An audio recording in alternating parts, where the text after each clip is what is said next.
Good morning, everybody. Happy Thursday. Happy Thursday. I got well, I won't say bad news, but I'm probably going to get blurry again today. My cables were supposed to be here yesterday. And of course, I got one of them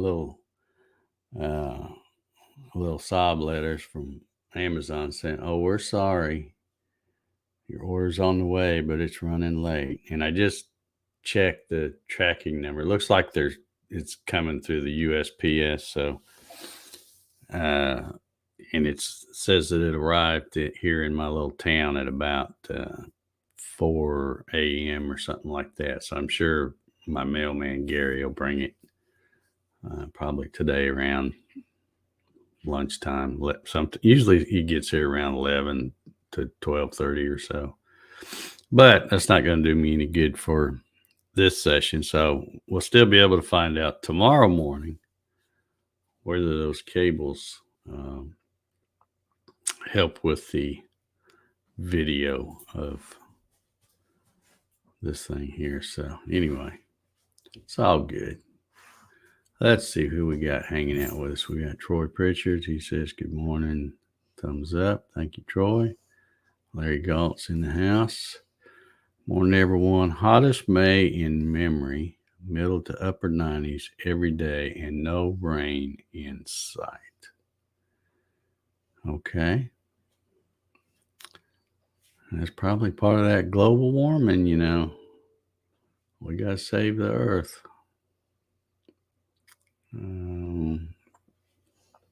Monroe Cook, good morning. Lonnie's here. Good morning. Bad internet today. Yeah. I can't tell. Darren Birds is here. Good morning. Henrik Woodworking is here. Good morning. Wilson Rubon. Appreciate the thumbs up. Got a few of them going over there. George is here this morning. How you doing, George? George, did you ever get squared away on the what was it? The pull and rounding over edges or something like that? Did you ever get squared away on that? I don't know if you went back and watched that first video or not, but David Burnett is here. Good morning. Kevin Els. Good morning, sir. Sean's here. Good morning. And Gary Hammond is here. Good morning, Gary. Hope y'all are doing well this morning. Yeah, let me know, George, if you still struggling with that. I can pull something up and show you right quick how to do that. I think I'm going to probably go ahead and record another one. I had the one that came out yesterday.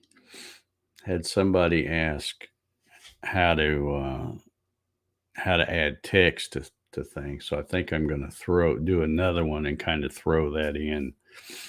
At least one little example of how to do that, because it's not that hard, but you can do it a lot of different ways on curved surfaces or flat surfaces or whatever. But I'll add it to the one that I got coming up,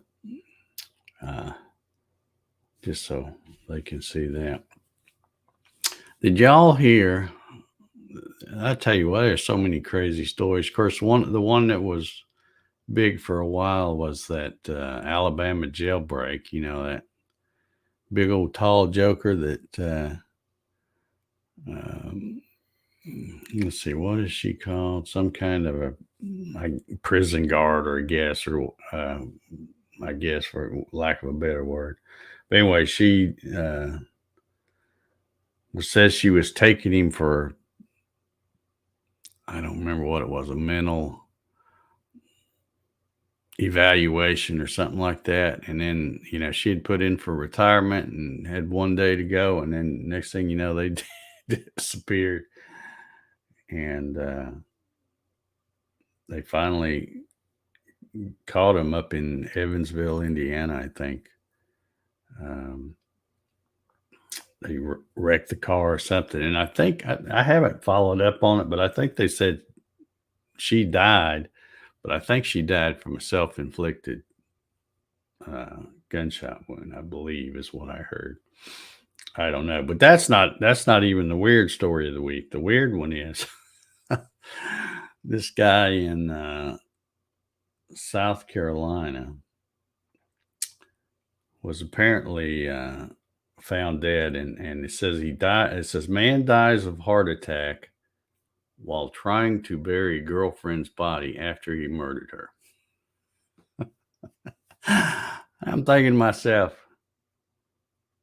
yeah, you should have rented that daggum backhoe, knucklehead. Anyway, it's weird. He was like 60 years old, and his girlfriend was like 65. And I guess he done her in, and then was trying to bury her in the yard somewhere, and was telling his neighbors that he's just adding on to the garden, going to put a water feature in the garden and stuff. And who knows? He might have got away with it if he if he hadn't have fell out with a heart attack. But I guess the moral to the story is, if you're not in good health, you need to rent a backhoe or something if you're going to try something like that. Yeah, who wants to shovel? Anyway, all right, let's catch up here. Let's see. George says, I get to the point of select pull, but I want edge, not surface. That's the hang up for me. All right, well, let me get these crazy news stories off of here. I'm sorry, I know I shouldn't laugh, but it's just crazy. Just crazy stuff going on over there. Going on everywhere, really. Let's see. Let me pull something up here.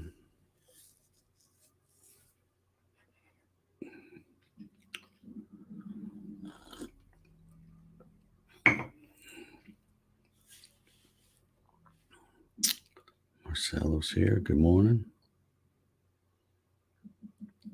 Okay, so George is wanting to pull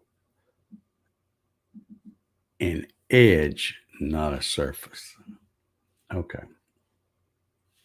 I don't know where that went. Oh, it opened it up over my. Let me slide it over here. We'll get something. We'll get something going over here. So let me just hit new. And we'll just draw this a rectangle of some kind. And then we'll pull this up, give it a little. I can't even see what I'm doing over here. How thick is that? All right, we'll make this a 1/4 inch thick. Okay, so if you're wanting to put on an edge, you can hit select and just highlight that edge right there and hit pull. You'll get your little arrow, and then as you push it, there it is. We'll let's put a 1/2 inch radius on there. Okay.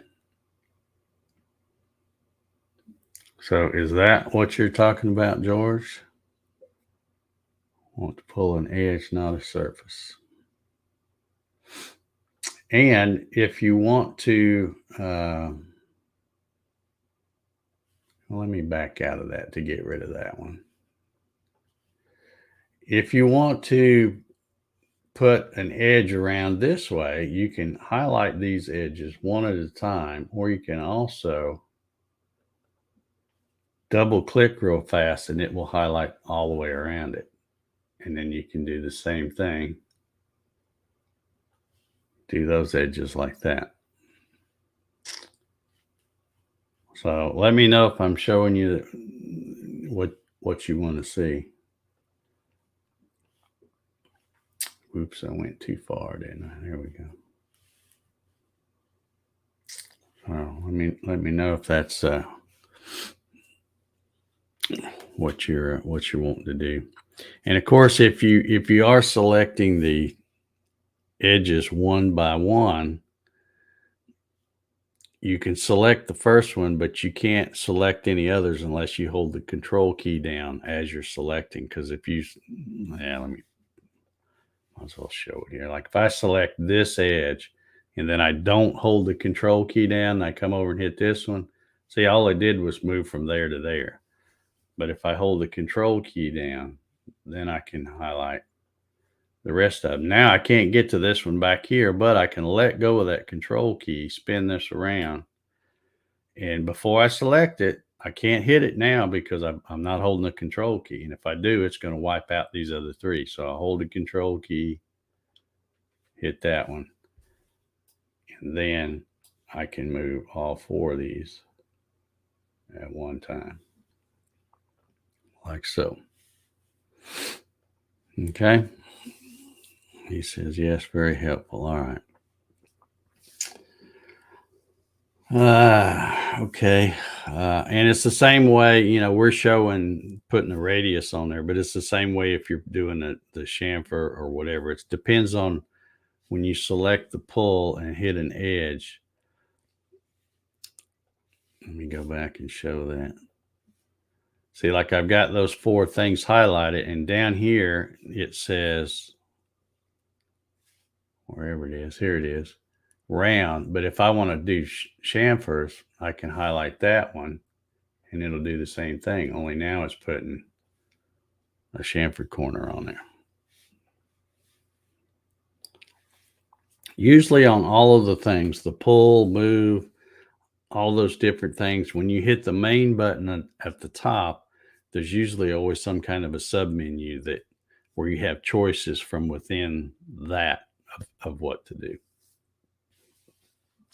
And as we go along with these little lessons I'm doing, I'll be showing more and more of that stuff. I'm trying to keep it really simple and not load people up with too much information at one time, you know, and give them an example in the PDF where they can show them how to draw that, and then they can go back and draw it over and over and over again. And that's how you get good at doing this kind of stuff, is repetition and practice.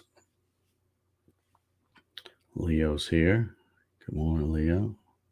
Clyde's here as well. Good morning, Clyde. What's going on with everybody? It's kind of a quiet morning around here. Not much going on. Tried to watch the news. You know, we're having fantastic weather. It's getting up. I don't know, probably 80 something, maybe 83 or 84. I think yesterday. I think it's going to be up around mid 80s today. And it's not too bad. I've really noticed my trees in the last few years have really apparently added some height, because I have a lot more shade than I used to have. And it just starts a little earlier in the day than what it used to, but it's because a lot of times if you see me post pictures, like I usually post a picture of Jack or something sitting, because I'm sitting out there just kind of hanging out, getting a little quality time with the Jackster.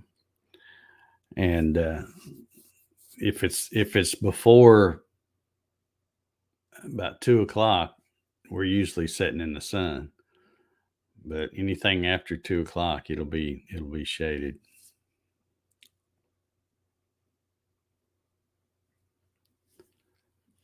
Larry says, please don't do so much that you burn yourself out on Design's part.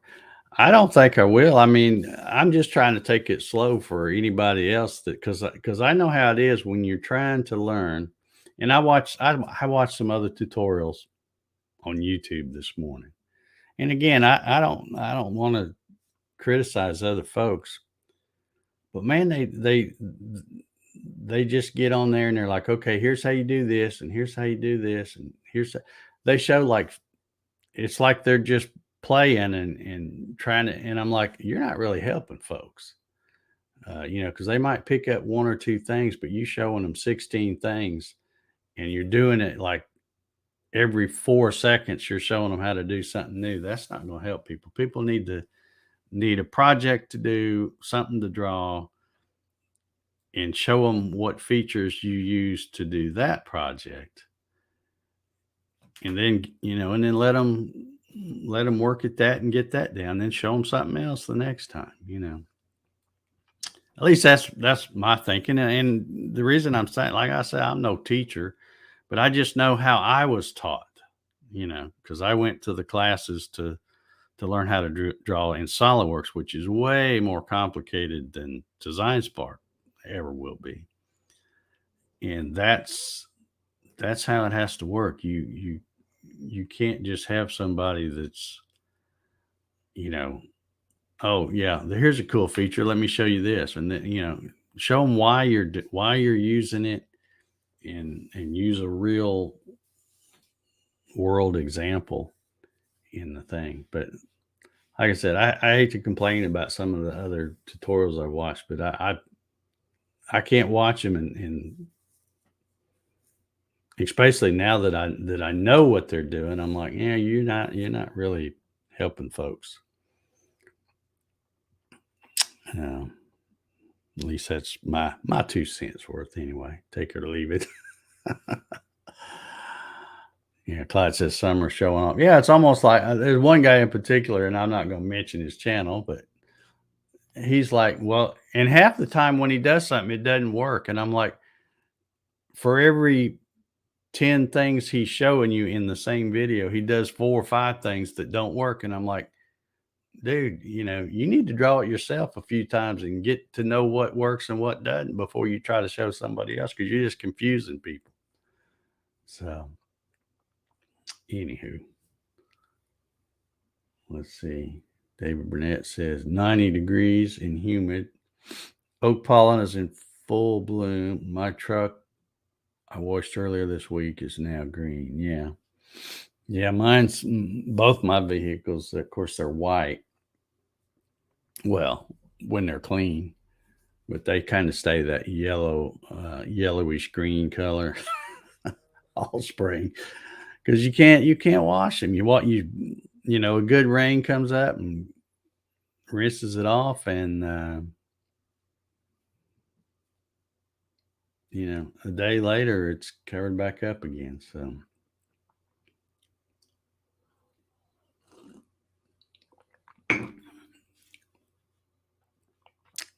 Lonnie wants to know, can Design Spark make threads?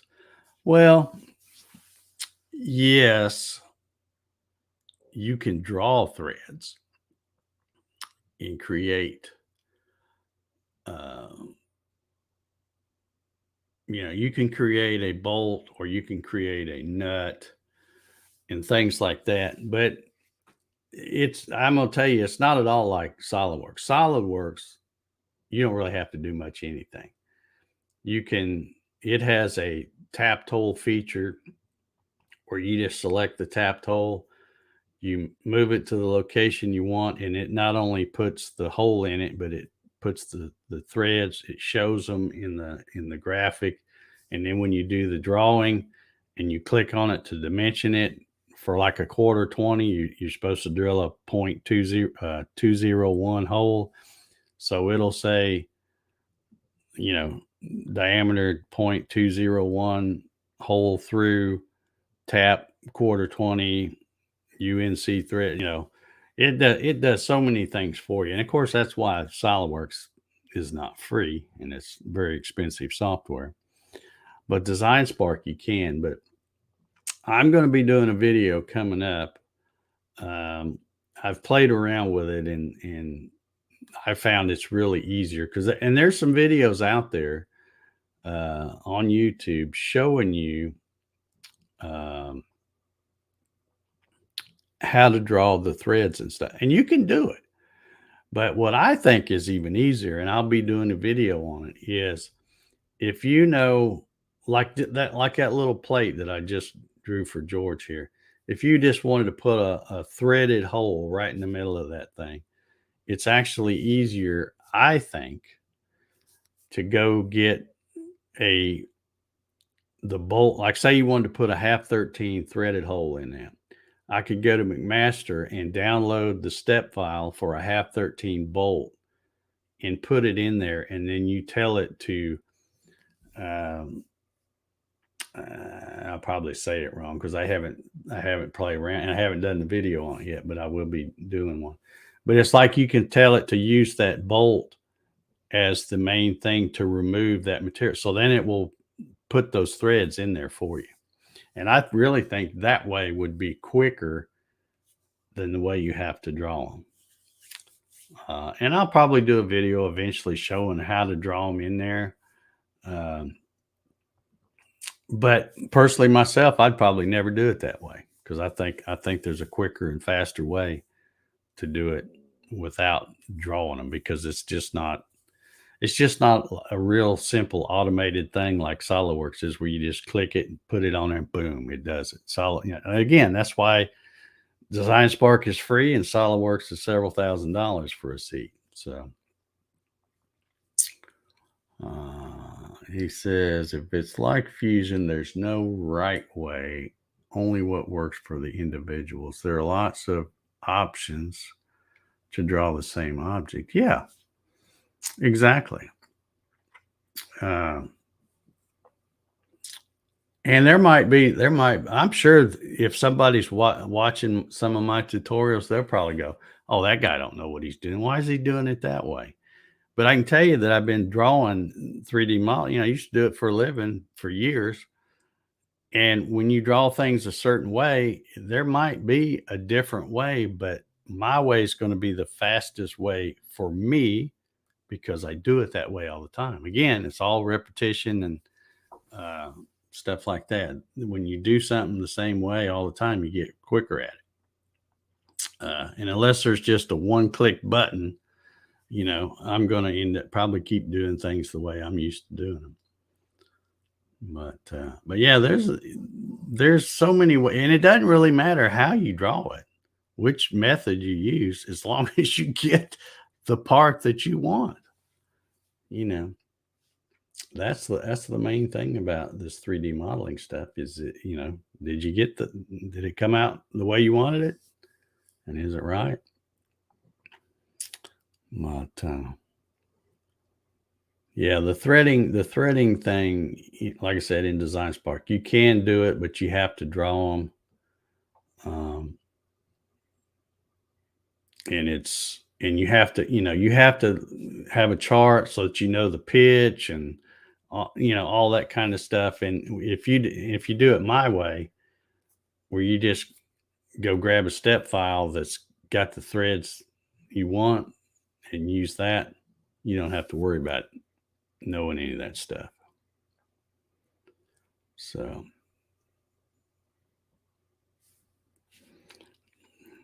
Lonnie says, I need not standard threads, much thicker or wider space. Well, you can draw, if you were just, say you were going to make say we're just going to make some little round, I don't know, little thing that had a screw top lid, and you were going to 3D print it. You don't have to have any particular standard type of threads. You could make your own threads, make it whatever pitch you wanted. If you wanted it to where you put the lid on and it only turned a half revolution to go all the way down, you could do that. But you would have to draw your threads on both parts and make them the same. And then make sure you put, especially if you're 3D printing, you have to put a little bit of an allowance, because you can't use the exact same sketch that you drew to make the threads to make the ones for the other part, because they'll be the exact same dimensions and they won't fit. That'd be too snug. You have to put a little tolerance in there.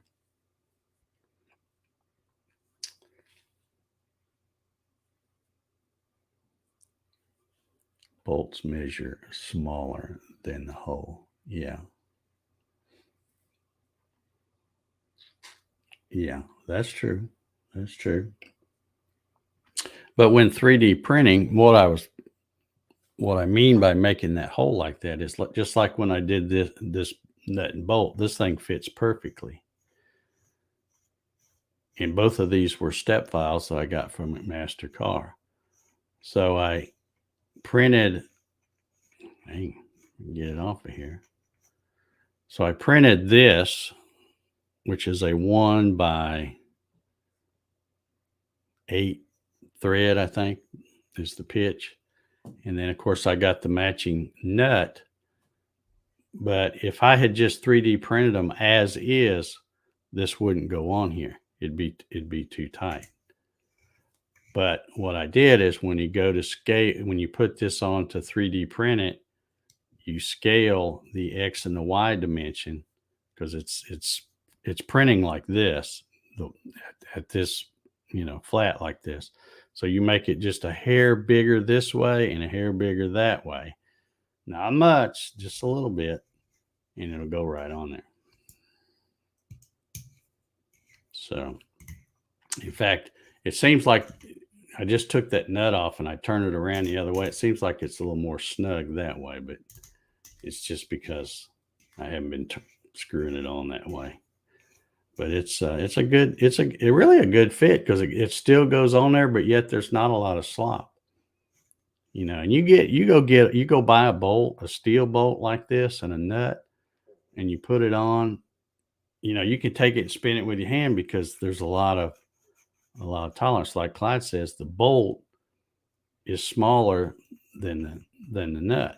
And that's why I always tell people, because a lot of people, when you start talking about building your own CNC, they're like, oh, I'm just going to use all thread and a nut. And I'm like, no, you won't be happy with that because there's a whole bunch of slop. You're going to have a bunch of backlash. These are made for fastening, not linear motion.